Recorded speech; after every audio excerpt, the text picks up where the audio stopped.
better not have no plans tonight. Movie time and it's feeling right. You're looking for a love that lasts.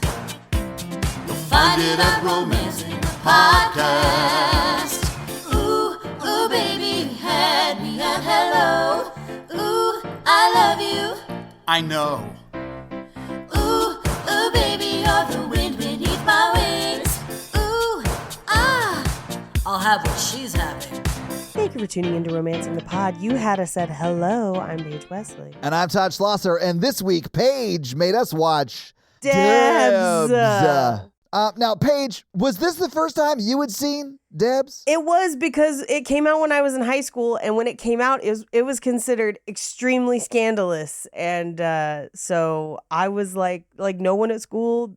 Remember, I went to private Christian school. I wasn't allowed to see it. Oh, okay. That makes sense. Nobody around me saw it. Because I'm pretty sure this could have been on TV at the time. I don't know that this wasn't originally shown on the CW. It was not on TV at the time because of the content. Like, that's the thing. 2004 don't seem that long ago, but you gotta fucking remember, for those of us that were alive at the time, you could not just be out the way that you can be out today. This movie, there was not much else like this movie except But I'm a Cheerleader. I mean, fair. This was rare at the time. That's very fair. Yeah. But today, in 2025. In Beyonce's America 2025, yeah. This so tame. It's so tame. Honestly, had a blast watching it. Me too. Oh, Paige, if you think I didn't love every frame of this campy as shit, full camp, lesbian spy versus spy, rom-com thriller, it's so me. I loved it. Here's the thing. I had never seen it. I had heard about it and that it was fun and campy and crazy. And then I read the synopsis. I was like, that sounds nuts. And I had totally forgotten about it and logged it away on my list of we got to do that eventually, because people occasionally will bring it up in the group. Not often. I feel not often enough for how fun this movie is. Yeah, I honestly, if you haven't seen this movie, go rent it or watch it. It's good. It's so fun. And that's what I wanted, because I feel often when we talk about LGBTQIA romance movies, sometimes people can focus a lot on sad things about it. And I wanted a fun one. Yeah. I wanted a fun one so we could have fun and enjoy and laugh and just have a bonkers spy movie that I love how little they explain the spy parts of this movie. And they're just you get it. Paige, am I expected to believe that DEBS stands for what they say it stands for? They just say the E is energy. What? Energy. That makes no sense. Am I to believe that every intelligence organization in the world uses swings? This Paige, movie's nuts. I love it. I lost my mind. I laughed so hard. When they had literal, we're talking sophomores in college, that aged women. Yes. Hanging above a restaurant full of people just eating food. Yes. But if they looked up, they would be looking up at 4 women sitting in swings above them. Oh, by the way, they're in skirts. Yep. This movie's insane. Oh, and by the way, the CIA's there, Homeland Security's there, the FBI's there.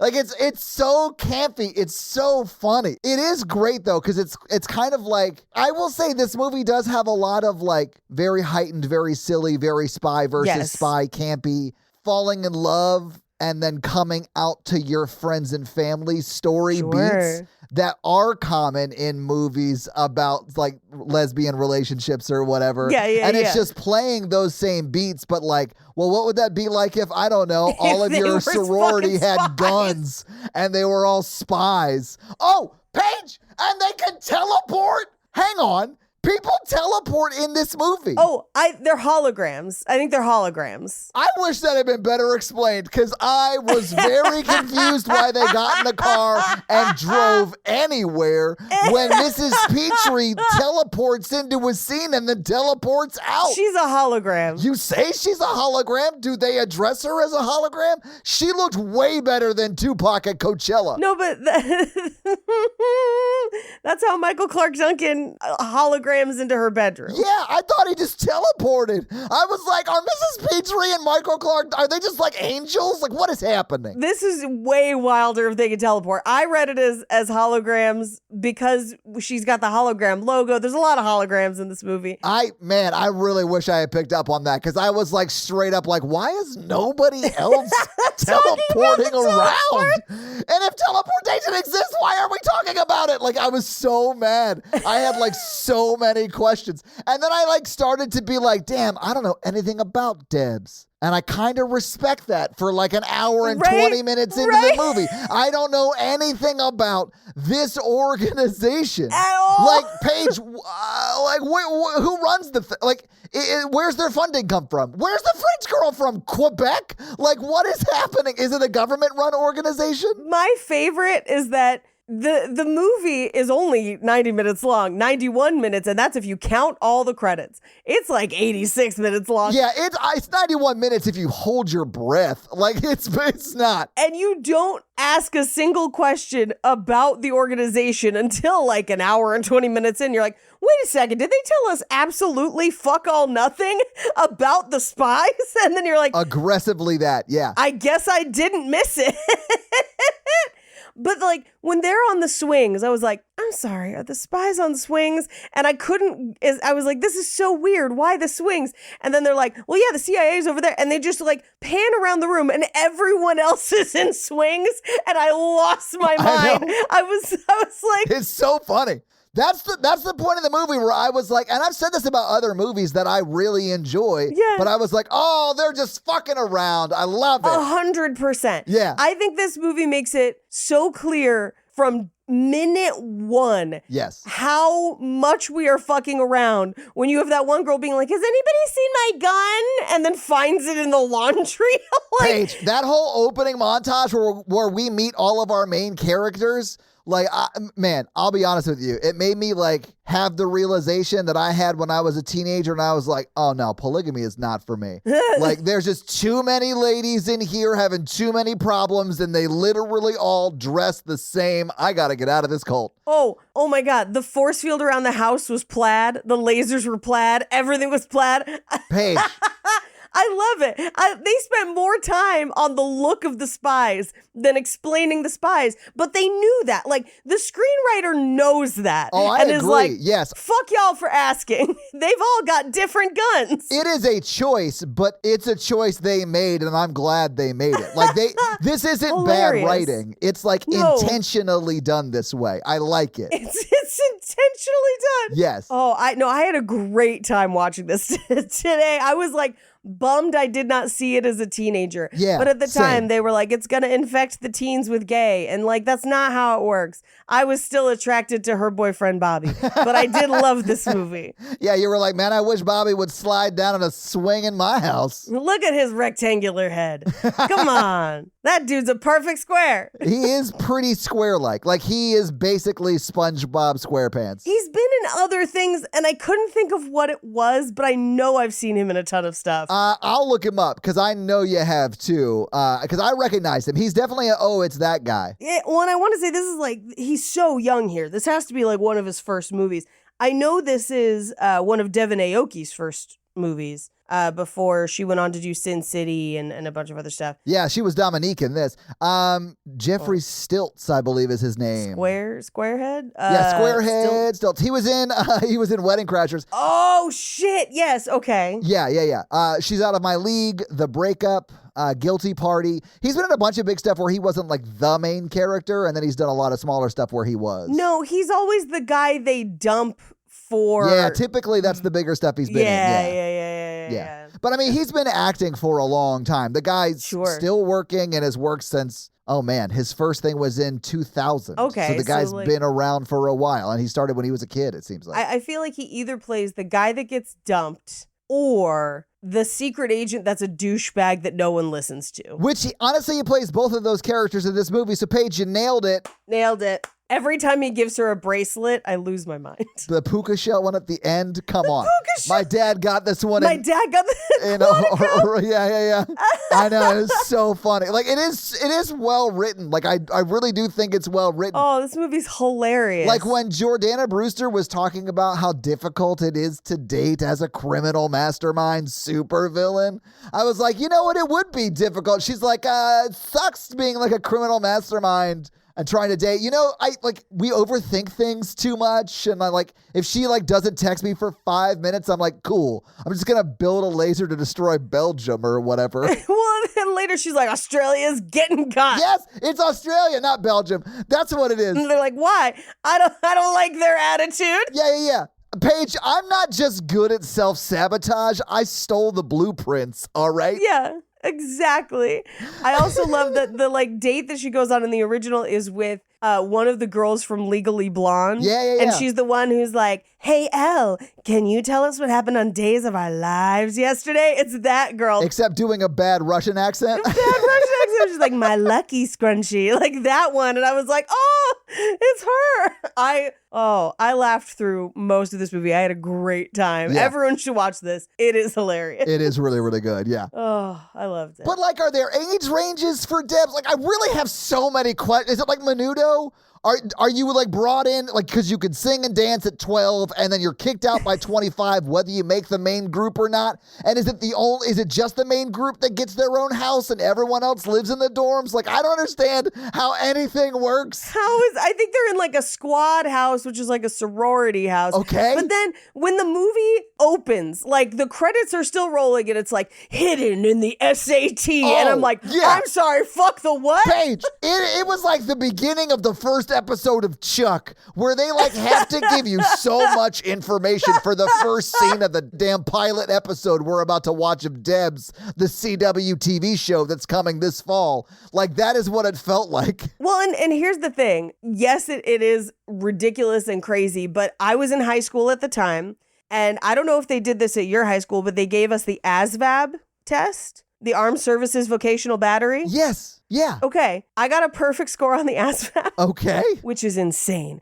because one whole section is identifying the parts of an internal combustion engine. And I don't know those things. I guessed right. But it is literally a test that if you're not in America, I don't know if they still do this actually, but like you take it in high school and it identifies skills that you could bring to the armed services.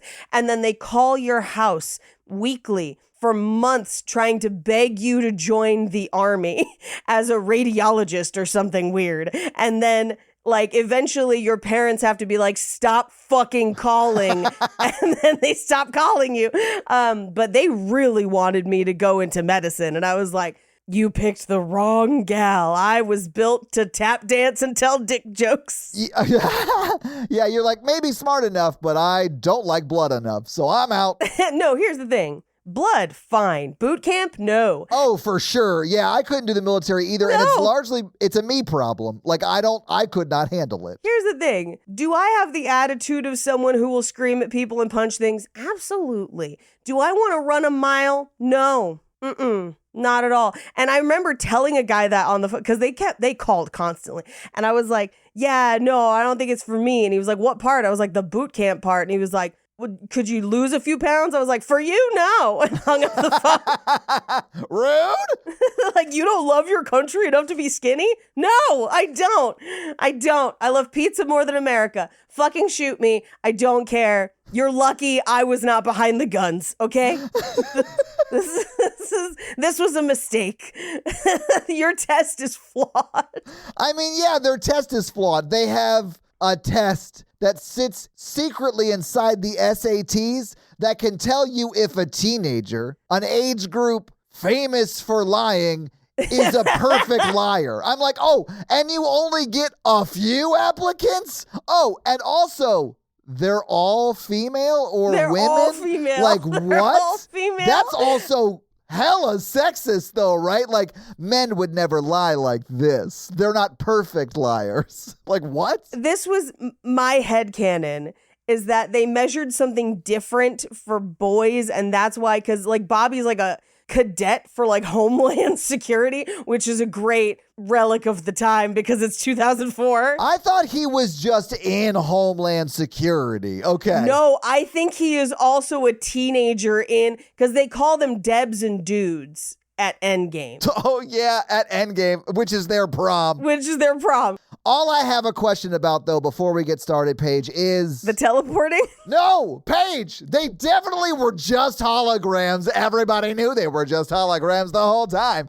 Nobody else was wondering why anybody else in the whole movie took any vehicle anywhere when teleportation exists. I mean, she I was flickered. so confused, and I'm so mad that I just missed it was holograms. I'm an idiot. That's so funny, though. I'll point out the extra holograms as we go. Son of a bitch. It's hard to like take notes and watch a movie, guys. I'm sorry. But it absolutely oh is. my God. Here's my question though, Paige, before we get started. And it is, I'll be honest with you, it's controversial. Because I don't know, but I'm pretty sure this movie like sets up a world that like anytime Jordana Brewster's character comes, she like explodes into diamonds. Ooh, it never does explain the diamonds. I thought that was just more the camp of it all. I mean, it is super campy. Yeah. Her name is Lucy Diamonds because the writer, I'm sure, is a Beatles fan. We get it. It's fine. We can all move on. Or she was like, insert last name here because she steals diamonds and then never put it. Oh, yeah, but they probably picked Lucy because Lucy in the Sky with Diamonds. Like, it's all right. Some people like it. It's fine.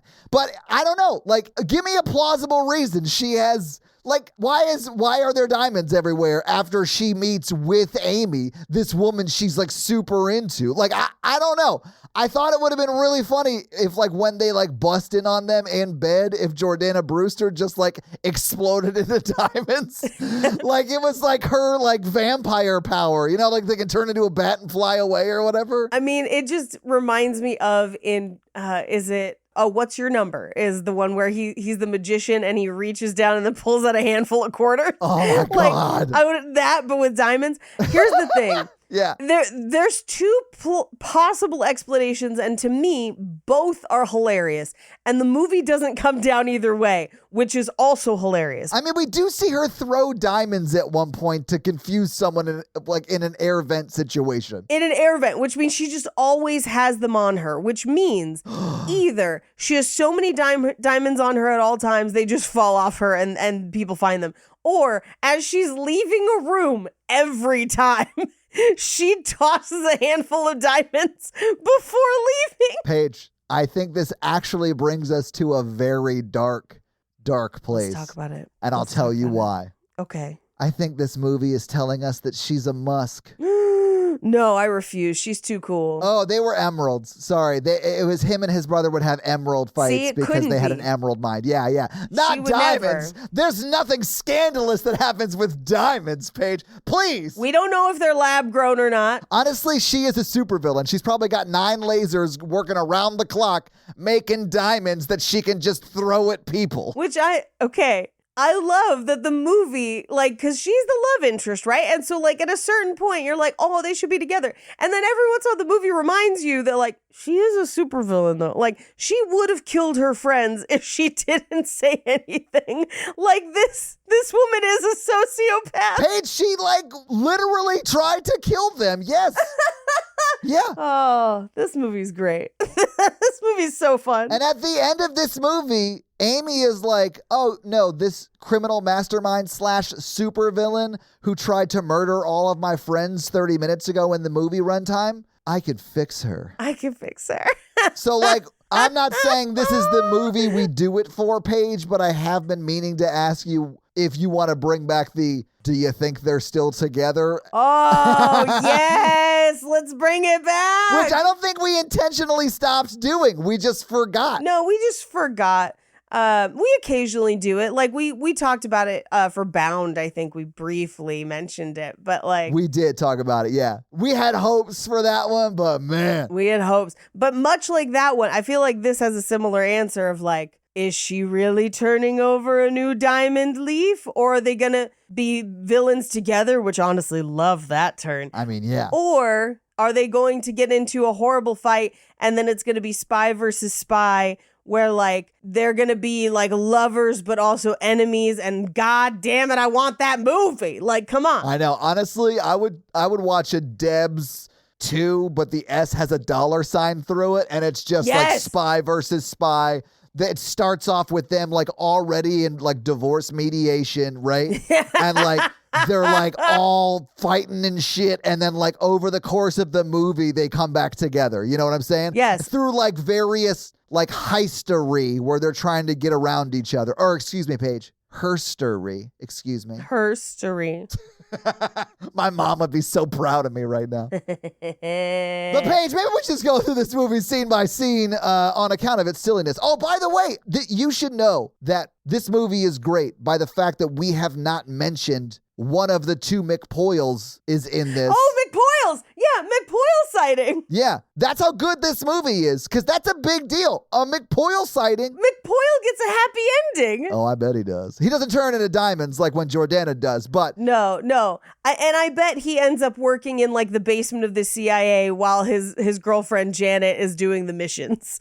I think that like in Spy, I feel like that's where they end up. Oh, you mean in D.E.B.S with a $sign? Yeah, I definitely think that. D.E.B.S with a $sign. He's in her ear like. I definitely think, yeah, he is in her ear. Yes. And like watching the baby and like while she's on mission. I definitely think Yes. that's a McPoyle future. And he's never been happier. Right. Right. Because he realized what life could be like in another gene pool. Anyway.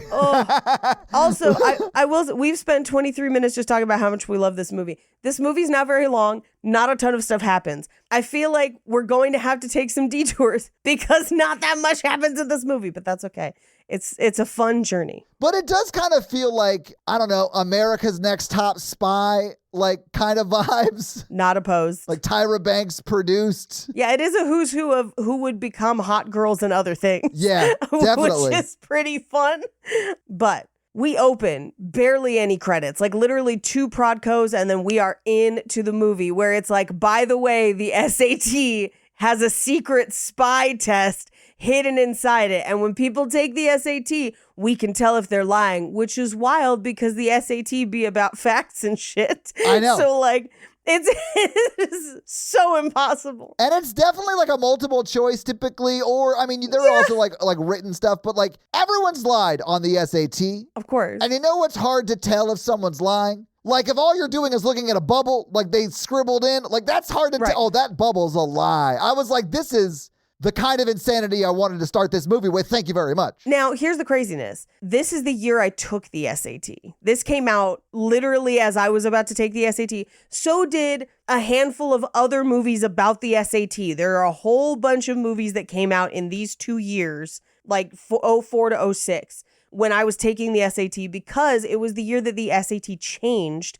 Briefly, it has changed back. But these were the times when you had a writing section of the SAT. I had one, yeah. And you had to show like critical thinking and writing and symbolism. I remember that. But you would have already graduated by the time they instituted the one that they did for me that had an extra 800 points. Ooh. So like instead of having 1,600 points, you had 2,400. So it was like a whole crazy, and then they walked it back only a few years later. But because of that change, there's like a bunch of SAT movies from this time. So it's wild to see it here as well. I mean, that's probably why it is here though, because it was like in the zeitgeist or whatever, you know? People were talking about the changes to the SAT, so it's like in pop culture already at the time, if you will. Yeah, that makes sense. Yeah. Yep. But I love that it's like, it shows who will lie, cheat, fight, kill, and they're recruited into a paramilitary academy. They're known as DEBS. And you're like, what world building is this? And they're like, we're not going to tell you. And then it smash cuts into like the first actual scene.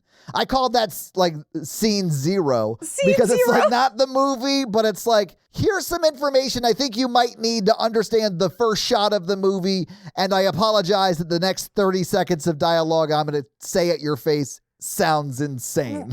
In my notes, it was like DEBS, and I just typed in, fuck yeah.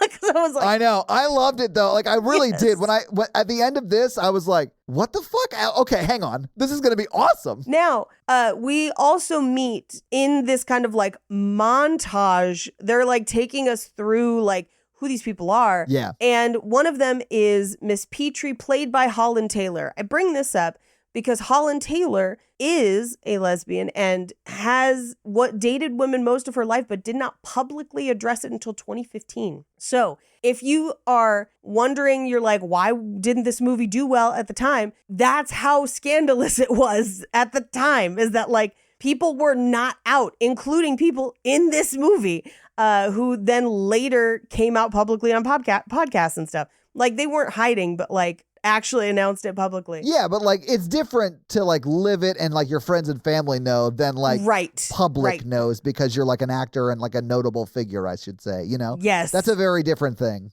For me, I was like, oh my God, Holland Taylor's in this. I was like really excited. Yeah. Anyway, but at this point I was like, this is already dumb and fun and I love it. I know. Take it home. We cut to their house where the paperboy tries to throw the paper. It hits a force field. That force field is plaid. Yes. The force field is plaid, and we see it singes the newspaper. Yes. And I have to come back to this later. But keep in mind, it's hot. Yes. This force field is hot. Hot. That newsboy, that paper boy, literally threw that at the force field. He had to know it was there. It's on his route. Right? Like it's not like he can't see it. So like, why is he doing that? Why is he burning up the newspaper every day? Like, does he hate them? Is it like a petty kind of a thing? I think he's just trying to get through his route and is like, I don't give a fuck what happens to that paper. I mean, he very much doesn't. I was very like, damn, this guy is like old school Paperboy energy, like Paperboy the video game Paperboy energy. $2. Yeah. Yeah. It reminded me of Barb and Star with the opening with the Paperboy. And we got nothing to give to you. Yeah. God, Barb and Star is another very campy, fun movie. Man, fucking love Barb. Dude, if you love Barb and Star, you'll love D.E.B.S. Yes, yeah. It's very much that same energy. Anyway, we go inside their plaid force field and we get very much almost like a Charlie's Angels opening, which was also only a few years before this. But it is Michael Clark Duncan being like, D.E.B.S, good morning, D.E.B.S. Get up! Get up right now! Yeah. Get out of bed! Like immediate screaming. Very drill sergeant-y, yeah. And we get to meet all the four girls. So we've got Megan Good, who is Max, who's basically their like head of their squad. Yeah. And she's like sleeping with a gun under her pillow. Like she was born to be a secret agent. Yeah. She's super into it. That's the thing she loves. And we're so happy for her. She's super into like gun kata is what Paige is saying. Yeah. And her gun is wild because she like flips it to like cock it. Paige, her gun has probably, I don't know, maybe like a 5-inch barrel, which isn't crazy, but it has like a 6-inch scope on it. Like it's like the scope is as big as the gun. Like it's crazy. Like there's no reason to have a scope that big on it. Also, she's one of the only people that consistently has the same gun for most of the movie. Everyone else's guns change randomly. It's like they had a bucket of guns and at the beginning of every scene they're like, just pick one. They just like shook them and said, pick one, but don't look. Paige, I also have a question about their guns, and it's like every time we see them wearing anything, because it's always either like their plaid skirt, schoolgirl uniform, right? Right. Or like formal wear where they're wearing like formal dresses or whatever. And they always draw guns out of nowhere. Yeah. No one's wearing a holster. No holsters. No one's got pockets. Where are the guns, Paige? Where are they coming from? I noticed this too, and it made me laugh every time they pulled a gun because they just reach behind them and pull guns out. There's nowhere for those guns to be. You've been watching them walk around because the movie is shot somewhat objectifyingly, I think on purpose. I think it's meant to be goofy in that way. But that means you would see wherever those guns are. Yeah. And they just constantly just reach down and pull guns out of nowhere. Yeah. And it is hilarious to me. They reach down and pull that gat up. But like Paige, they have to be holding them in their PP, their pistol pocket. I feel like this is another one of those intentional script things where they're doing it on purpose as the joke. 100%, yes. But because it is literally like they aren't even reaching back into a waistband. They're just reaching slightly off screen and come back with guns. Exactly. It's like those old arcade games where you had like the gun in your hand and you would shoot it, but to reload the gun, you would just shoot off screen. Right. You know what I'm saying? Yeah. That is like it. You just had to move the gun off screen or whatever. Like that's very much the vibe of them drawing their weapons out of thin air. But listen, I honestly explained it away like, oh, damn. Yo, DEBS IT is good. They can like teleport a gun into your hand. Why does anybody drive anywhere in this universe, Paige? Because no one can teleport. I'm sorry, I was trying to find a logical reason for the guns to appear. I like that you were like, logic, teleportation. It's gotta be teleportation. Anyway, we meet the other girls. We meet Janet. She's the one looking for her gun in the laundry. We meet Amy, who's kind of like our main girl. She's trying to break up with Bobby, who we will meet momentarily. Who she's just not that into, guys. She's just not that into. And then Devin Aoki's character, whose name escapes me, but is French and is the one who constantly has a boy in her room and smokes in every single... Just constant smoking. Their name is Dominique. Dominique, yes. That's right. Dominique is never not smoking. And she's positioned as the sex addict. Yeah. So Dominique, they call her Dom for short. Dominique. They call her Dom for short. Yeah. Janet, we will find out later, has kleptomania, but loves to tell people about the things she stole. And it's just like, I got that at Target. I have it in taupe.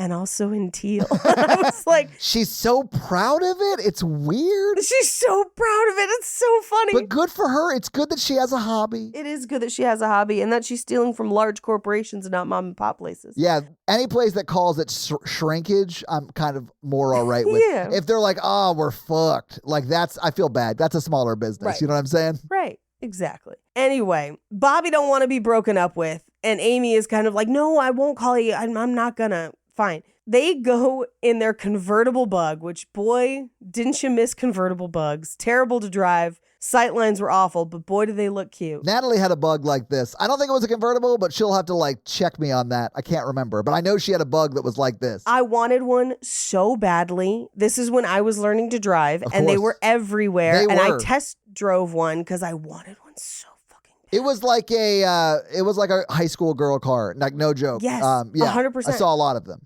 So it's the early 2000s bug and the convertible, and they're talking, and she's like, I'm breaking up with Bobby because like I don't know, I'm not in love. I feel like love is somebody that should feel almost like an addiction, and I'm like, those are toxic patterns. We should talk to somebody about it, but oh well. But I also think she's just not like into dudes she's the way just she not feels straight. like she. Yeah, exactly. She's not like, straight. She's like, I don't want to be where the penises are. No, why? I wanna be touching boobies, which I get. Good for her. Good for her. That's something that her and I share. Even as a straight lady, boobs is great. Yeah. But they arrive at school, and this is one of my favorite parts of their school, is that their cafeteria is basically like a short order diner. Like they just sit down and order whatever kind of food they want for breakfast. And it's crazy. Yeah. At this point in the movie, Paige, I didn't realize that this was on campus. I thought they just went to like a diner. A diner. And then, oh, by the way, this is the first time you see them, quote, teleport. And I was like, they just teleported in public and no one is freaking out. But in hindsight, okay, hologram makes more sense. I get it. Yeah, hologram. Right? But I don't know. Like it's still crazy either way. Like the technology is way ahead of where we even are today with all that. I mean, yeah. I mean, Holland Taylor could do a mean Tupac as a hologram. Yeah, it looked a lot like Star Trek's teleporting. That's all I'm going to say. Sure. But Holland Taylor, Miss Petrie, does teleport down to their table and is like, good morning, angels. I mean, DEBS. Here's what we're looking at. Lucy Diamonds is back in the States, and this is purely for us as the viewer. Yes. A weird PowerPoint slideshow of like, this is who Lucy Diamond is. She is the, daughter of these famous criminals, and they were art thieves, and they steal diamonds, and she's been stealing stuff all the time, and no one's ever seen her in person. Except for the guy who took the photo we're looking at. This is so dumb, because we're seeing a photo of Jordana Brewster, and it says on the screen, nobody's ever seen her. Nobody's ever How'd seen they her. get the photo? How am I seeing her now? Which, like, I think is intentional. I assume surveillance cameras, probably. I think it's intentional. I think it's supposed to be funny. Like, I think so too. Yeah. like I think it's very intentional, which like I laughed at. I was like, wait, what? I'm seeing her now. And then they're like with her sidekick or like right-hand man, whose name I don't remember, but it's the McPoyle. Scud. His name is Scud. You put some respect on that McPoyle brother's mouth. Scud McPoyle. And he's just like there behind her. And then they're like, she's going to meet up with Nanachka Kabrova, a known assassin, at 2000 hours, so 8 p.m. Could you say that name again? Nanachka Kabrova. I'm going to give my best attempt. Nanachka Kabrova. Sure. That's terrible. Anyway, okay, sorry. I can't do it. I'm terrible with it. Anyway, they're like, she's going to be at this restaurant. You got to surveil her, but don't apprehend her because she's very dangerous. And they're like, all right. But then we close in on Amy and she's like, what does she want with a Russian trained killer? I'm like, she's evil. Like, what? I know. I think that's very funny, though. Like, again, it is very funny because, A, it's so obvious. Like, I'm a criminal mastermind. Yeah. Well, I don't know. Someone who is, a world-renowned assassin might be someone who's good to have in the Rolodex. Although I do think it's funny that, like, they subvert this because it's actually not for the very obvious reason a criminal mastermind would want to know an assassin. Sure. It's like a date. Okay, but here's what I feel like this is. And I'm sure, I don't know if you've experienced this. Me as a lady seeing guys online that I find attractive or whatever have definitely experienced this, where you see them with someone and you're like, oh, that's what they're into? It almost feels like that of like, what does she want with a Russian trained killer? Where it's almost already hinting at like, okay, so that's what she's into. But she doesn't know that she's gay yet. So it's like, I don't know, but that's how it read to me in the moment of like, ew, a Russian trained killer. I mean, I think it is funny that like they thought they're like, well, why could she possibly want to meet her and you're like, oh, obviously they're like both criminals. Like they should know each other. But it's actually, they were on like, I don't know, the new villain app Safe Word where they like, it's like the dating app for villains or whatever. I swiped left on Assassin. Although, we'll get to the assassin in a second because the assassin's backstory is equally as funny to me, but I love that she comes back and is like real petty about it. I loved it. She's real petty about it. Yes. You know what, Paige? Summer's here, and you know what doesn't belong in your summer plans? Getting burned by your old wireless bill. While you're planning beach trips, barbecues, and 3-day weekends, the last thing you should be stressing over is things like data overages. That's why I made the switch to Mint Mobile. With plans starting at just $15 a month, Mint Mobile gives you premium wireless service on the nation's largest 5G network. That means the coverage and speed you're used to, but for way less money. I use it, and you should too. Honestly, if Beth, Michael Douglas's wife from Fatal Attraction, if she had Mint Mobile, she could have avoided like getting blindsided by the whole affair that stupid Michael Douglas was having. She could have avoided having an awkward conversation in her own home with a Glenn Close who's just asking too many questions. Oh yeah. And she could have avoided the whole rabbit named Stu situation. Maybe Glenn Close doesn't boil the bunny if Beth gets a warning text, like, hey, there's like a crazy person who's super obsessed with your husband because he's a dirtbag. I don't know. I'm not a therapist. I'm just saying Mint Mobile could have saved lives, at least bunny lives. So this year, skip breaking a sweat and breaking the bank. Get your summer savings and shop premium wireless plans at mintmobile.com/romancingthepod. That's mintmobile.com/romancingthepod. Upfront payment of $45 for 3 months, 5 gigabyte plan required, equivalent to $15 a month. New customer offer for the first 3 months only, then full price plan options available. Taxes and fees extra. See Mint Mobile for details. But we cut to Evil Lair, same time. That's one of the funniest chyrons I've ever seen. I know. When I saw that, I was like, oh, fuck. Yeah, we're like 3 scenes deep and they're already like leaning into the camp. And I was like, oh, yes. Yes. Thank you. Now, this is where we see Lucy Diamond's hologram in her lair. And later she'll use it to project into the sky. So this is where I was like, holograms. Anyway, at this point, Scud is like, okay, you're scheduled to meet at this time. But we reveal very quickly that it is not a meetup to plan to kill somebody. No. It's a date. And she hasn't dated anyone in 2 years. She's got to get back out there. She went through a bad breakup. And he's trying to find people in her, like, industry for her to date. Well, because she's an international, like, criminal. Of course. You can't be. She needs Raya or whatever their version is. Yeah, it's called Safe Word. I premised it earlier. I'm not sure if you heard it. We call it Safe Word. It's a swiping kind of Tinder-based app. I can read you her profile later. Must love war dogs. Yeah, like, whatever. Name Lucy. Age classified. Classified? Diamonds are a girl's best friend. Wanna be my diamond? About me, brown hair, brown eyes. My friends say I have a real Jordana Brewster vibe, but I don't see it. Brewster vibe?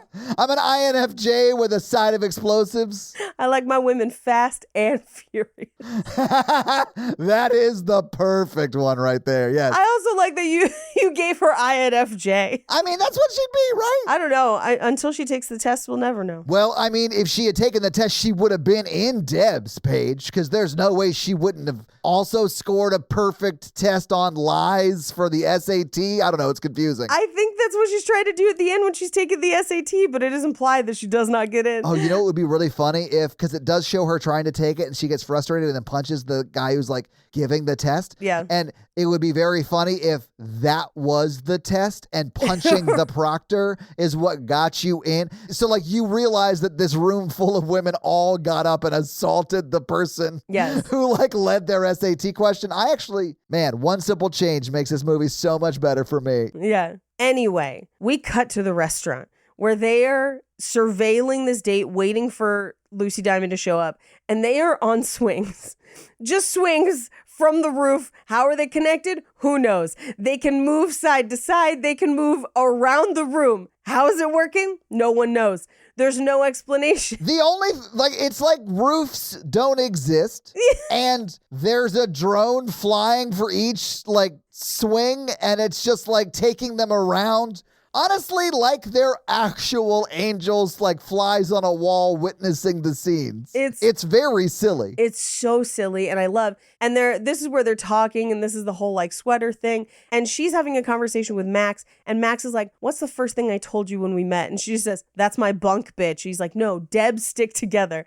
And I love the callback to this later in the movie. Yeah. But this is where she's like, Amy's like, I don't know. I'm thinking maybe after Endgame, I'll go to art school for a bit and then come back and be a secret agent. And they're like, no, what? That also scared me a little bit, Paige, because she's listen, she's in spy school. She wants to be a painter and she's already planning on failing out of that and coming back and getting into espionage. That is a skill set that does not go well with failed painting career. Ooh. If you catch my drift. I do. I'm not saying that she's going to end up doing that, but I don't think we should allow it. I just in case. Keep an eye on her. Look, lesbianism, fine. Painting? No.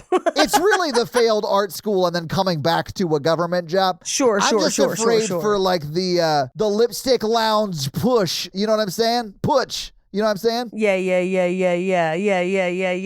Anyway, Bobby calls Janet because Amy's not answering his calls. And she's like, Bobby really wants to talk to you. It's really important. And she's like, no, I don't want to. And it's embarrassing for him to keep calling. And then who should show up on a swing is Bobby, because he points out everyone's here. CIA, FBI. Yeah, every alphabet organization is in the building on their own swings. All on their own groups of swings. Yes. So dumb. And also in 4 couplets. So it's four people from each. Groups of 4s. Yeah. I also think my lipstick lounge putsch joke, fantastic. That's gonna make some people laugh. It's gonna be great. Very happy about that. It's gonna be great. Anyway, he's like, hey, I know we shouldn't break up. And she's like, I'm not in love with you. And he's like, oh, I guess no one's good enough. You'll be back. And then she goes back to surveilling because who should show up? Lucy Diamond. And she's now on the date. Yes. And this is where Janet is like, I have that sweater. I got it from Target. It also comes in teal. It's nuts. This is so fun. But this is where we meet Nonachka Kabrova, who is like, yeah, I'm an assassin, and I'm not going to try to do that accent because I will fail. It's very Russian. Well, it's very performative Russian. It's like Yakov Smirnoff Russian. Performative Eastern Bloc. Yeah. Yes. But Lucy Diamond, Jordana Brewster's character, is like, so how'd you get into being an assassin? She's like, it's mostly freelance. Sometimes I kill people. Sometimes I name them, but I really want to be a dancer. And then she pauses and does a motion with her face to hand illustrate dancing, and then reveals that the first person she killed was to get free dance lessons. And she killed that person's wife. Wife? Let's just say there are some like red flag holding a sickle and hammer like flying right here. You know what I'm saying? Like you definitely walk away from this Russian. Oh, yes. Yes. And more so in just a moment. But my favorite is at this point, up in the swings, Bobby is like, can you give me back that bracelet I gave you? My dad got it when he graduated Quantico. Yeah. And I was like, they give out bracelets for that? But as they're fighting for the bracelet, it falls into Lucy Diamond's soup. Now, Lucy Diamond was already not feeling this date. It was not a connection. She was already a little worried about the dancing assassin.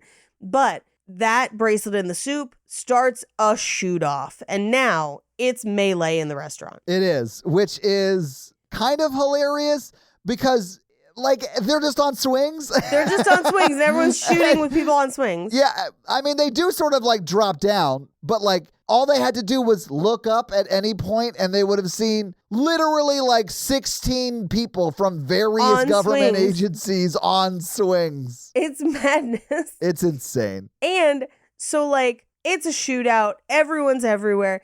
Lucy and her date end up behind the bar. And I just love that the like Russian assassin's like, was it something I said? Like, and she's okay. She's chain smoking, but she keeps trying to light an already lit cigarette. I know. And it's crazy.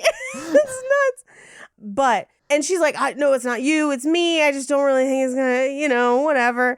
But she gets free. They throw a grenade. Everyone's everywhere. They run into the back room of this restaurant, which is conveniently in these like aisles that come to a point. And Amy is running. Lucy Diamond is running. They run into each other. They have their gun meet cute, where Lucy Diamond is like, fuck, man, I'm just trying to go on a date. And you guys are everywhere. And she's like, wait, you were on a date with that Russian girl? That torpedoes my thesis because I thought you were this. And she's like, well, no one knows because no one ever talks to me.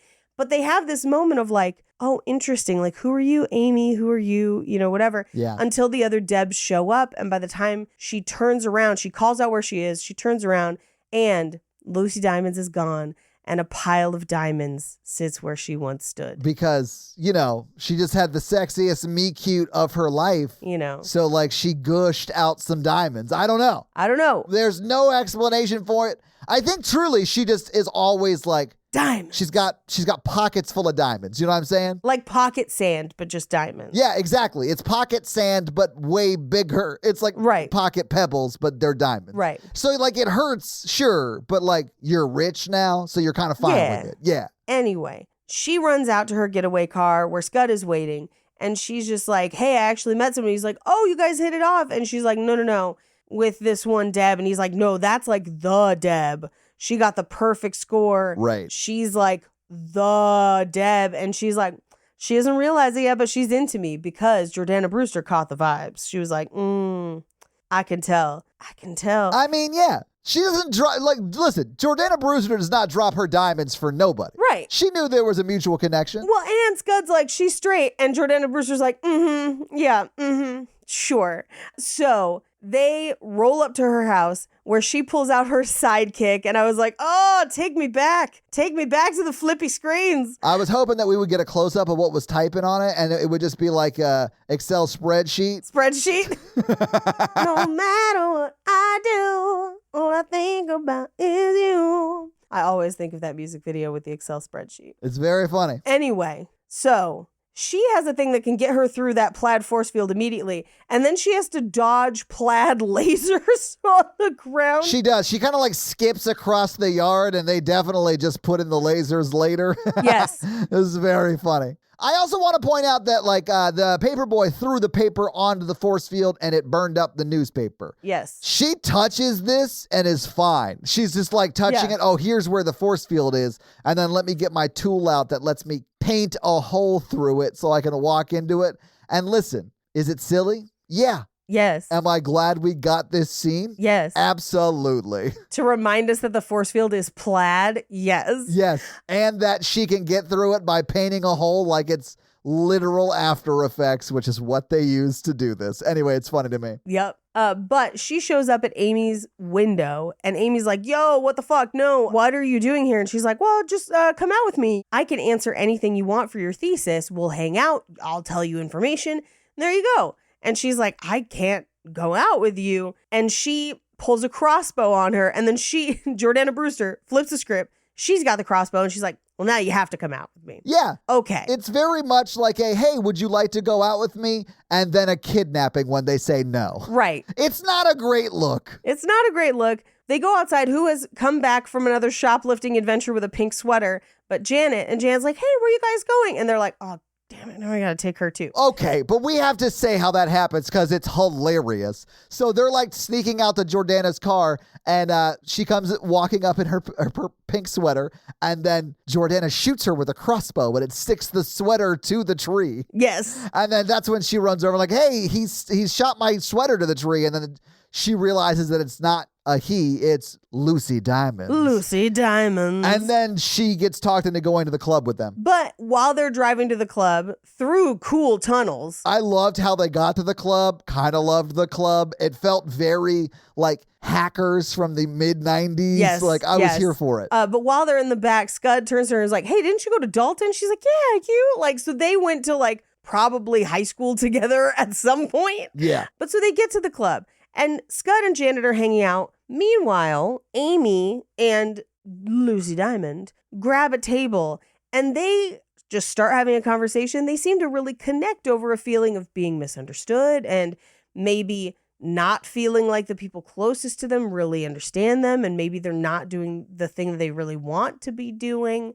And also that they both believe that love should be irresistible like a drug. Yeah. Questionable, but fine. Sure. And this is where we find out that Lucy Diamond didn't actually kill a bunch of the people she's accused of killing. They died of natural causes and she just happened to be nearby, allegedly. Right. She's just like the worst person to be around, I guess. I guess. And I mean that from like purely a luck standpoint because like, listen, when they're together, she seems delightful. Sure. But like, if you've had a bunch of people that are close to you die, I'm going to give you some space for a second. You know what I'm saying? Like, Yeah. if all your friend group died off in various different tragic ways, I'm going to take a beat. I'm going to take a beat. Yeah. I'll call you. We could text. Yep. I just ain't coming around so much anymore until you figure out how to get your life right with whatever demon you angered. Right. Until you get rid of that toy monkey. Oh, yes. And stop turning it. Yeah. And then we could be friends. Yes. But this is where Scud and Janet, Scud's like, they're definitely into each other. And Janet's like, no, she's straight. What are you talking about? And he's like, I mean, because they're over there, like Lucy and Amy are over there, like, and Amy's like really leaning in, and Lucy, we already know, is gay, right? So like Lucy's definitely into it, and Amy, like body language wise, definitely into it. I mean, like they're almost about to almost kiss. You know what I'm saying? They almost kiss. Like the only reason they don't is because Janet walks over and is like, "What are you doing?" Yeah, what are you doing? Yeah. Having fun. Leave, bitch. Yeah. But anyway, this is where they take them home. Oh, I do want to say this though, because like right before they're about to kiss, Amy goes, I could get kicked out of DEBS for this. Yes. And Jordana's response is, for what? And I was like, you're an international criminal and it's her job to arrest you. Yes. And you're hanging, like not even dating, like just like spending any social time. Is this a real question? But like Amy didn't care. She just wanted to smooch. Well, and that comes back up again later when she's like, what do you got to lose? And she's like, everything. Literally everything. Yeah. Yeah. And she does. And that also fits in the whole like actual metaphor of like realizing who you are, falling in love, and like coming out to your friends and family, which I kind of love. This is like a very heightened, campy version of. Yeah. Yeah. But they take them home and they drop them off at the house. And this is where Janet's like, I can't believe you did that. She is an international supervillain. And she's like, well, I'm not going to tell anybody about that time you almost got the chancellor killed. And you're like, what happened to Janet? We get none of that story, by the way. I also wanted to know how she almost killed, I think it was the chancellor of Belgium. Yeah. I was going to say Belgravia, but I was like, that's not a country. Belgravia? That's not a real country, Todd. Oh, wait, no, it is, but you have to teleport there. Yeah. Paige, I got to point this out, though, before we leave this scene. Sure. Janet, when she gets home And at the end of this scene, you see her go to the tree, and that's when she takes the crossbow arrow out of the tree and puts the sweater back on and then goes inside. I was like, that's hilarious. But they run into Max outside, and Max is like, hey, where are you guys? And they were like, oh, we were just going for a walk. She's like, oh, okay, cool. Because, like, you know, if Lucy Diamond is here, she's really dangerous. So I'm just worried about you. Yeah. So they go inside. The next day at school, Miss Petrie wants to make a huge deal about Amy being like the girl who lived. Yes. She went up against Lucy Diamond and did not die. And I do love when she's like, what's that movie with the dog that almost falls in the well and the Silence lotion? of the Lambs. Silence of the Lambs. And then she goes, yeah, that one, Amy. That's the one. And she even says, what's the movie with Jodie Foster? No, she says, with Jody That's and the right. dog that falls in the well and the lotion. Yes. And then someone says Silence of the Lambs, and then she goes, that's right, Amy, you're the lamb. And she's definitely Jodie Foster. Like, she's definitely Yes. the head of Yes. the investigation. Because this is the scene where that happens. Like, and she's the one that she clearly hasn't seen Silence of the Lambs. No. And that to me is so funny. Because it reminds me of one very specific episode of The Horror Virgin that I didn't watch a movie. But you'll never know which one. And I love that about the lore. And also, Paige, what is happening when she... Oh, this is what I want to say. Sorry. I want to say this first. Something I really wanted to have happen in this scene, because everyone's like, we got to go to Mrs. Petrie's office Right. and tell her what happened. And I really wanted someone to, like, as all four of them are walking into her office, someone open the door and say, Miss Petrie, and then her... Here's the dish. and then Miss Petrie say, dish. Yeah. Because then it would have been exactly Miss Petrie dish. That would have made me Right. laugh so much, but they didn't do it. They did not do it. Because they're not brave. They're not the lamb. Paige, you can't decide who's the lamb or not. You're not Jesus. Goodbye, horses. I'm crying over you. That song slaps. Don't make me tuck. Do not make me tuck. Crying over you. Anyway, so they're all excited because she lived. And so now she's like a hero, even though she's like, but I almost kissed her. Oh no. But as they're going through this, there is a red alert because there is a bank robbery where people are being held hostage, and they're pretty sure Lucy Diamonds is behind it. So now they've made Amy the head of the squad instead of Max. Mistake, because Max had her eyes on the mission where Amy had her eyes on Lucy Diamonds. Well, she had a different mission. Let's just say it that way, Paige. Like, come on. So they go to the bank. It's clearly a trap. Although I love that they walk past the door of hostages, open them, see the hostages, and are like, oh, we'll be right back. And then close the door. And I love that all the hostages like had their mouth taped and they were like making similar sounds. Like, They're like, no. yeah, it's so funny. But they go to check out the vault, even though Max is like, there's no bad guys around. It's an enclosed space. This is definitely a trap. They get into the vault, trap door, drops Amy down below onto a bunch of bags with money signs on them. The cartoonishness of this is so fantastic. It is amazing. And like, listen, if you want to seduce anybody, maybe consider dropping them down a slide and then landing them in shitloads of money. No, money is filthy. It's in a bag. Do you know where that money's been? It's in a bag, baby. It's all right. It's soft and it spends easy. It does spend easy. It's a lot easier to launder cash. You just have to put it in the sink and then iron it and then hang it up. If I learned anything from Bound, it's how to like hang my fives out on a line. Right. And then accuse Christopher Maloney of stealing it.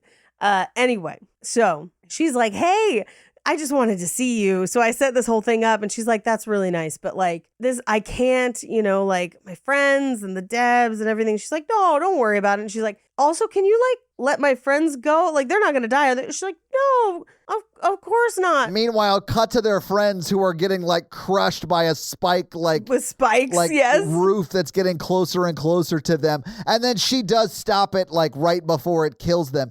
And I really wanted them to do like a nod to Star Wars here, where like they're screaming so thankful it didn't kill them, but like Amy instead of C-3PO thinks that they're actually dying because she hears their screams. Yes. Would have made me laugh, but they don't do it. They don't. But so they let them free. Amy never knows that happened to them. She's completely absent from that. She doesn't see them again after this. You don't think they told her at one point, like later back at the dorms? Like, I'm sure afterwards they tell her. Yeah. But she's like, I'm sorry I wigged out.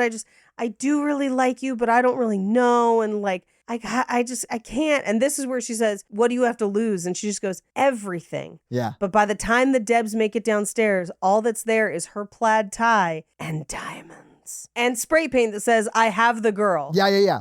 So they're like playing it off so they can get a romantic week together. Yes. That she's been kidnapped by an international criminal mastermind. Right. Which we then get into a montage of like all the different teams, Bobby included, looking for her. Yeah. Meanwhile, Janet is emailing Scud back and forth, and they have like their own little email romance. Oh, they fully like are in it. Yeah. At the end of this movie. Like we see them like flirting and stuff. It's very behind the scenes, but I kind of liked it. I loved it. Because it's not the main story, but it's definitely happening, you know? Here's what I also love is that we get a montage of the two of them, Amy and Lucy, spending a bunch of time together, which great. Yeah. Some of our rom-coms don't even do this.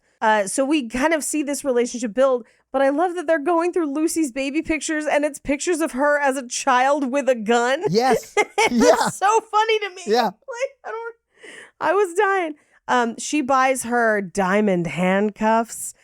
Meanwhile, Janet is like, you got to come home or I'm going to tell people, like, everyone's looking for you. Like, please come home. But then we cut to Amy and Lucy having a conversation about how she became a DEB, and she doesn't even know what the test measures for. Right. And this is just kind of the thing that she's doing because people told her she had to, even though she wanted to be an artist. And Jordana Brewster's like, then don't be this. You could do whatever you want. And she's like, no, I mean, everyone's counting on me and whatever. It's like, so what? I got a perfect score. I have to do this. I got a perfect score. I have to do this. And at this point, Jordana Brewster, what the subtext of this is, I can't come out. I'm not supposed to be this. And exactly. Jordana Brewster countering with, you are who you are. You have to be the you that you are inside. Yeah. Whatever that is, right? Yeah. And so she says, I feel more like me when I'm with you than I do when I'm with me. And so she's like, then let's pretend nobody's anything. We're just going to have time with us. Yeah. Meanwhile, the Russian assassin saw them out and about, and she calls the DEB house, which Megan Good answers gun in hand. Yes. And she's like, Da, are you the DEBS? And I'm like, what a crazy line reading.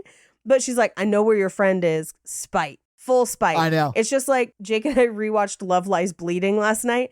And it was like Daisy being like, I saw that girl in JJ's car. And you're like, no. I know. But it is very much that. It is like, oh, that's so petty. Oh. Because you know she didn't just happen to see them, you know? No. She like is an international assassin. She like spied on it and she figured it out. And then she ratted them out. Yes. Yeah. So now Max, Megan Good, is like, everybody, all hands on deck. Bobby, we're going to go get our girl. We're going to get her back from being kidnapped.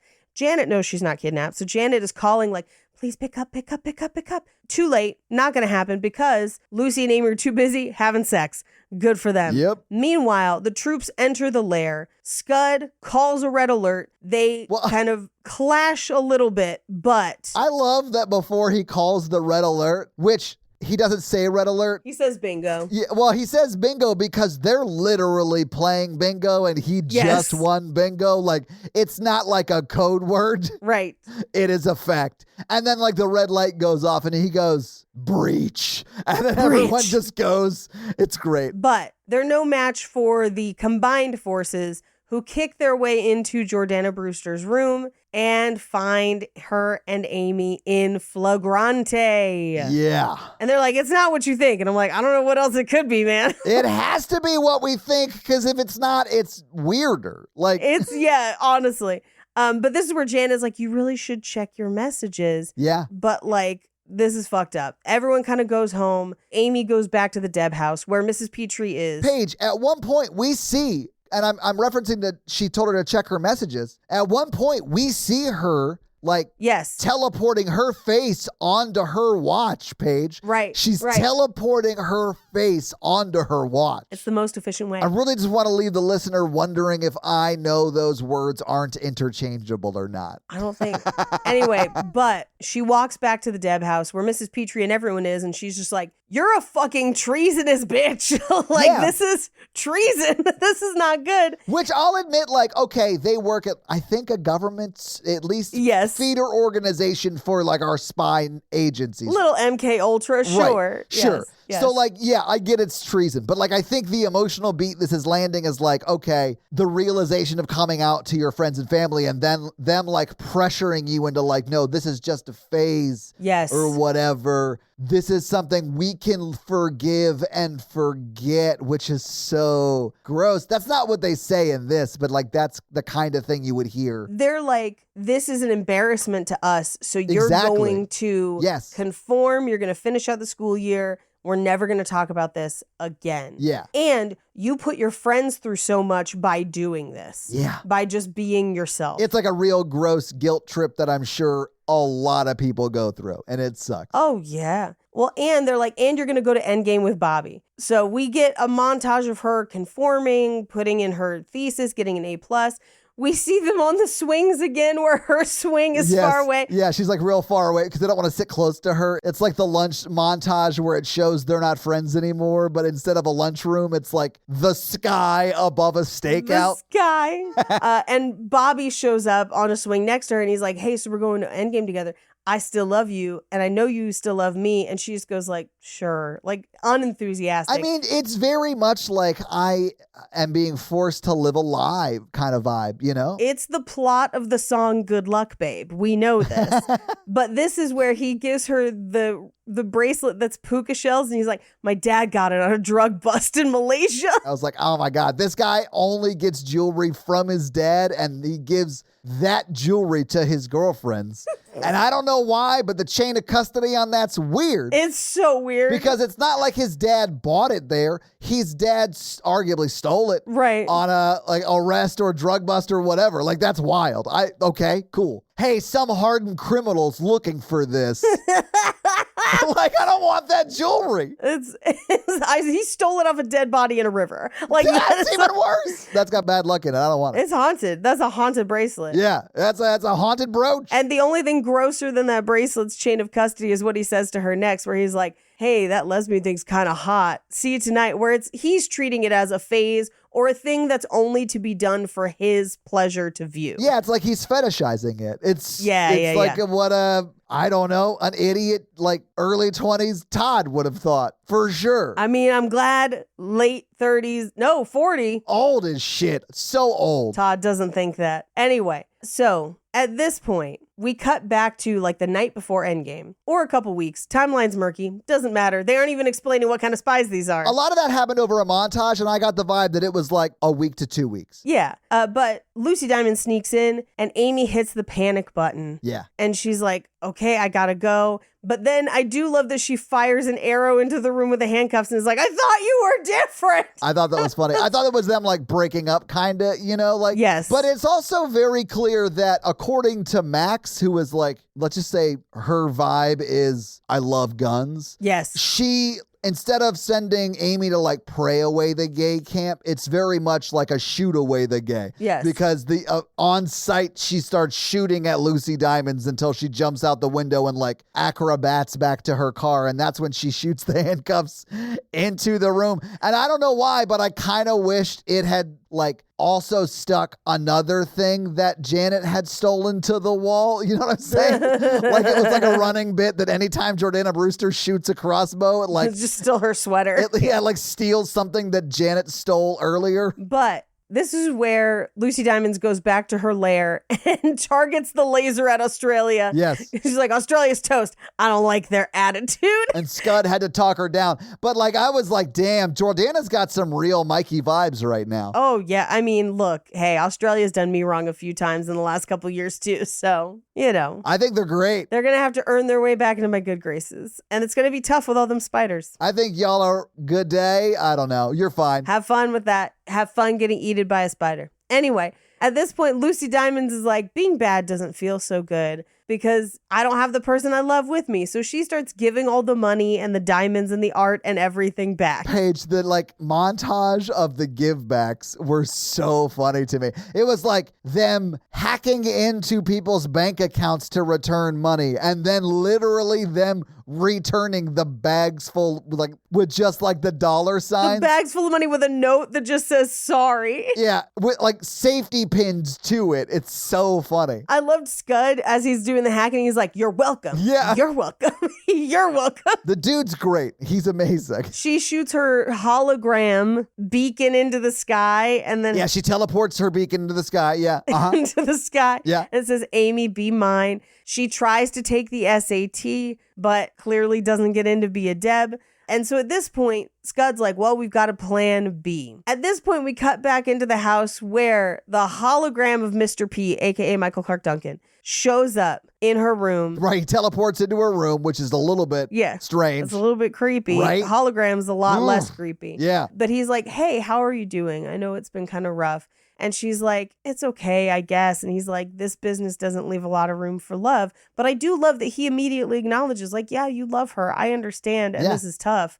But then she's like, can I ask you a question? I got a perfect score. What does that mean? And he's like, it just means you're the perfect liar. Like, you are able to lie. That's your basically gift. Yeah, he's like, we can teach you everything else about that, like how to be a spy, but being able to do the spy craft is an inherent trait that you either have or don't have, which I'm sure isn't true, but that's the thing in the movie. That's the thing for the metaphor of the movie where it's like, you're so good at refusing to be yourself. Yeah. It makes you a good spy. So at this point, now the question is, will she go against that nature to be herself? Meanwhile, Endgame, which is their prom, is going on, and Jordana Brewster is about to infiltrate it because she's going to tell her she loves her because that's what makes her happy.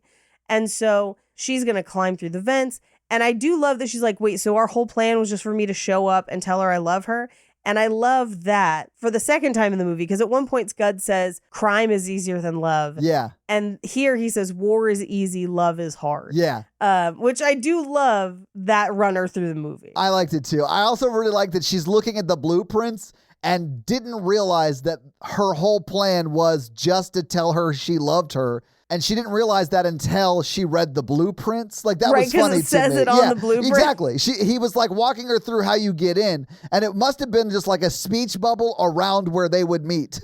Right. Meanwhile, in Endgame, Amy's friends can tell that Amy's not having a great time. Right. And they are kind of like, what if she really loves her? This is kind of fucked up that we're making her do this. And so they debate changing the speech. They don't change the speech. Right. They don't. Which is important because it needs to be Amy's choice, which, spoiler alert, we'll get there it is. But yeah. Right. So they call Amy up to do her speech for DEB of the year. Yeah. Meanwhile, Lucy is in the vents, but somebody has realized that she's on site. It's not just somebody, Paige. It's Bobby. Well, somebody tells Bobby. Oh, I guess, yeah. Someone alerts Bobby. Yeah, okay.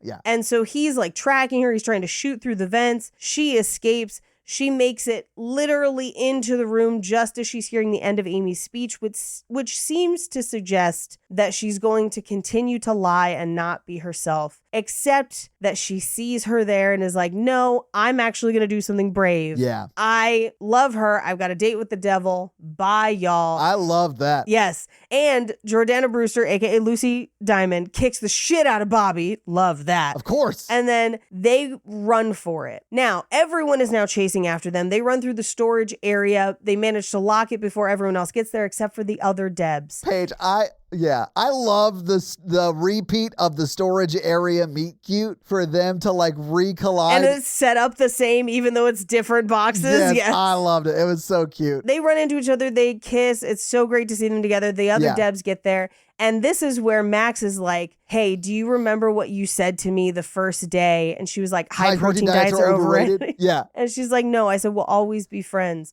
So if, Lucy Diamond, if you break her heart, I will hunt you down and kill you. Yeah. Deal? Great. They let them get away. Everyone else breaks through. They tell them they went the other direction. and they make it out into happily ever after. I really did love that all of the main DEBS like accepted her for who she was and was like, Yes. I always only ever wanted what was best for you. And I think a lot of people that are like in Max's position, like will say like, maybe this is a phase because like as like a cis white dude, I can say it's way easier to be a cis white dude Right. than it is to be any other minority. You know what I'm saying? So like, I understand why Max would be like, your life will be more difficult Sure. if you are that way. And so like, I really did kind of like that she came back around and was like, actually just like supportive when she was like, oh, it's not a phase. Okay, cool. I love you. Right. We're friends. We'll always be friends. I will kill this bitch Jordana if she breaks your heart, but I fully support what you're doing with your life. I actually really liked that like flip at the end,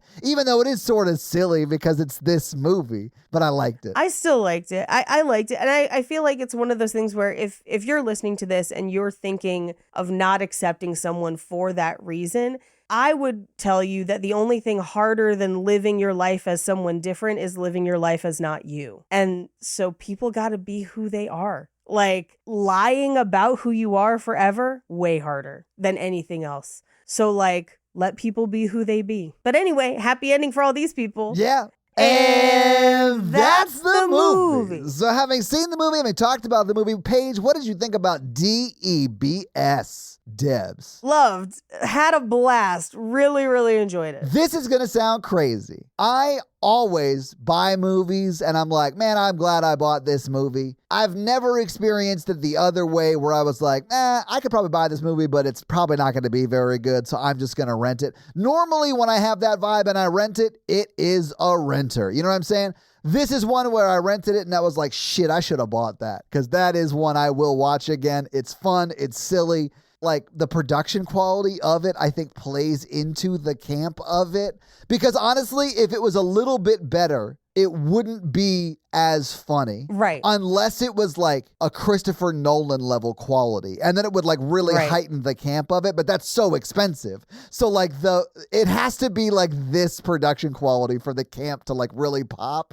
And I loved it. Anyway, Paige. Yes. Do you happen to have any fun facts for us? I do. Well, here to switch your fun facts. The DEBS fun facts. Jordana Brewster originally wanted to play the role of Amy. However, writer-director Angela Robinson convinced her to play the part of Lucy Diamond instead, and she's great as Lucy Diamond. She is. I can't imagine her as Amy. I mean, I can, but like she's great as Lucy Diamond. Yeah. They did have to reshoot the sex scene. Because they thought the first one wasn't convincing enough. But in the end, they used the first version. The hotter sex scene can be found as a deleted scene on the DVD if you happen to have a DVD copy of DEBS. Okay. Unlike her character Dominique, Devon Aoki doesn't smoke, but had to smoke herb cigarettes through the entire production, and she couldn't stand the smell of them. So honestly, give her the acting awards because you cannot tell. Yeah. I mean, she looks addicted to them the whole movie because she's like smoking when she's running around shooting at people. I'm pretty sure there's a shot where she's like mid-dive, like diving for cover with a cigarette hanging out of her mouth. Yes. Like she comes from the longest line of French people. Yes. It's like the line of it is so long that the ash on it is impressive. Yes. Like it's that kind. The length of each girl's skirt was specific to the characters. Dominique's was the shortest. Of course. Max's is the second shortest. Amy's is the third. And Janet's was the longest. The boy cleaning his teeth at Endgame, the one who yells that Jordana Brewster or Lucy Diamond is there, was supposed to be smoking a joint, but it was changed to keep the PG-13 rating. However, the shot of him running into the ballroom wasn't reshot, and you can still see the joint in his hand.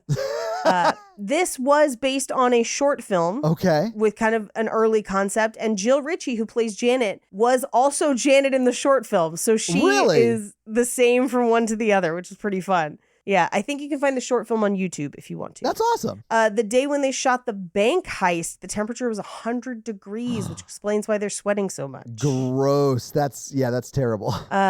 So in the opening scenes, when they're all waking up, Max yells at Dominique because she has a boy in her bed.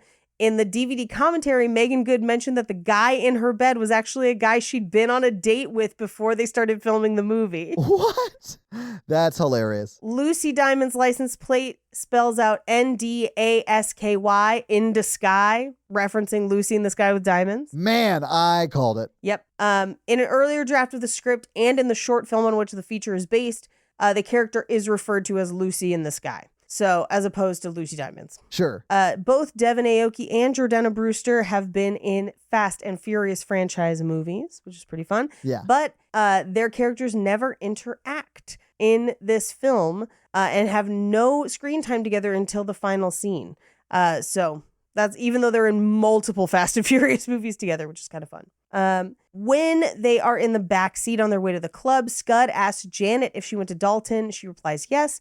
Dalton is the name of a real, well-known private school on the Upper East Side of Manhattan. And those are your fun facts. Okay. Well, thank you for those fun facts, Paige. Let's talk a little bit about box office. So what do you think the production budget was for D.E.B.S. in 2005? In 2005, there is a fair amount of CG in this, and this is at a time when CG was more expensive. Yeah. So I'm going to say this probably cost about $19 million. Paige, you're going to be so impressed, although it's not a ton, but you'll still be impressed, I think. Okay. It is $3.5 million. Oh, this looks incredible for $3 million. You couldn't even do this for $3 million. You might be able to do it for $3 million today, but it'd be tough. I mean, if you adjust for inflation, that's only 5.7 today, which is still not much. That'd still be tough at 5. Yeah. Yeah, it is. Now, sadly, this movie didn't get much of a theatrical release. It was in theaters for 3 weeks, but the first week was its highest theater count, and it was only in 45 theaters. It technically was 54th that weekend that it came out. The number 1 movie was Guess Who. Number 2 was Miss Congeniality 2, Armed and Fabulous. Number 3 was The Ring 2. Number 4 was Robots, and number 5 was Pacifier. Also in theaters was Hitch, $1 Million Baby, Diary of a Mad Black Woman. Anyway, it's around that time. But it was, because it was only in 45 theaters, it was 54th on that rank. And I'll just go ahead and tell you it only brought in $56.4 thousand. Sorry, it brought in $56,400. That's how you say that. But in its second week, it was only in 8 theaters. In its third week, it was only in 2 theaters. So it only brought in $96,793 in the box office, Page. Didn't do great, unfortunately. I loved it. I hope that it has gone on to make money in like DVD and Blu-ray sales, but it definitely didn't make money at the box office. But that is your box office. Paige, you want to hit us with that romance scale? Sure. Our romance scale is a scale of 1 to 4 of how romantic we found the movie today. Todd? I'm going to give it a 2. It's not super romantic, but when they come together at the end, I love it. Yeah, I like that they end up together. I think they'll be fun. Do you think they're still together? I think they're figuring it out. I mean, it is 20 years later, so like... I want the sequel of them breaking up and then through espionage coming back together. Yeah, I agree. I love it. I thought that was a great premise I threw out, and I hope someone writes it. There you go. But largely so I can sue them. But Paige, do you want to maybe hit us with the romance or with the roar scale? Sorry. Ooh, roar scale. I'm going to give this a 1.5 because we don't see a ton. I'm going to give it a 1 because I don't like giving like half points. Sure. And the only reason it's a 1 is because you don't really get a sex scene at all. It's just like them in a bed being interrupted. With implied nudity and implied sex, which, you know, they were going for a PG-13 rating. I get it, but it's not like sexy. Yeah. Like Massimo would not roar for that. True.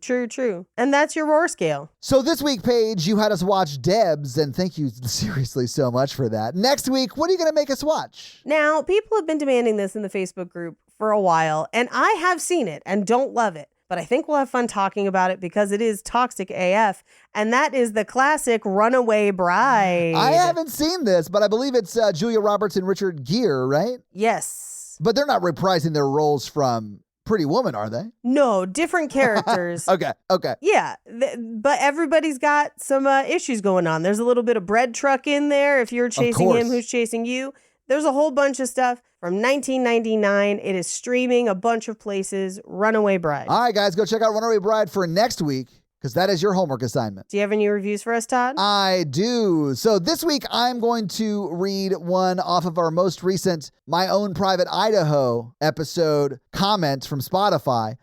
I do want to say, hey, thanks for the person who's very, like, almost immediately after I put the episode up, responded with a comment saying, "Isn't the name of the movie My Own Private Idaho?" Because I had initially written the title down as My Own Personal Idaho. Oh, and so yeah, I had no. to correct it almost immediately. So if you were wondering why the title was correct, it was because Carrie gave me the correction. But let me read this one from Aaron, who says, River Phoenix's final film is a rom-com based in Nashville where he plays a singer-songwriter that features Sandra Bullock. Oh, Apparently it's called A Thing Called Love. I don't know. I haven't seen it, but like I should watch that movie, obviously. Sure. They go on to say it also stars his girlfriend who starred in Super Mario Brothers and who called the ambulance for him when he collapsed outside the Viper Room when he died. ooh, dark. So Aaron, thank you so much for that movie suggestion and dark fun fact. But if you want to have me read your 5-star Apple review and or Spotify comment, leave me one of those things and I will do just that. So yeah, if you guys like this show and want to hear our other show where we talk about horror movies,